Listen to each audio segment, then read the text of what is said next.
এখানে মোল্লাপাড়া এলাকায় শহরের একজন অসহায় কৃষক তার ধান কাটতে পারছে না।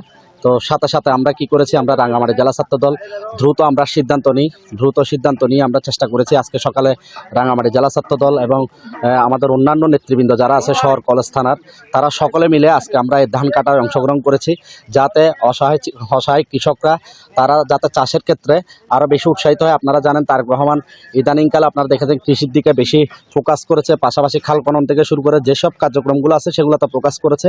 তো কৃষিকাজে যেহেতু কৃষকরা যাতে উৎসাহ পায়, সেজন্য রাঙ্গামাটি জেলা ছাত্রদল তাৎক্ষণিক ব্যবস্থা নিয়েছে। তাৎক্ষণিকভাবে আমাদের ছাত্রদলের নেতাকর্মীরা তারা তাদের জায়গা থেকে ধানগুলো কেটে দিচ্ছে। রাঙ্গামাটি সদরের এই মোল্লাপাড়া কৃষক, উনি আমাদের জেলা ছাত্রদলের একজন সাথে যোগাযোগ করেছেন যে উনি অত্যন্ত অসুস্থ, ওনার এই ধানগুলো কেটে দিতে সহযোগিতা করার জন্য। তো আমরা সেই পরিপ্রেক্ষিতে আমরা আজকে ওনার এই কৃষি জমিতে এসেছি ধানগুলো কেটে দিতে।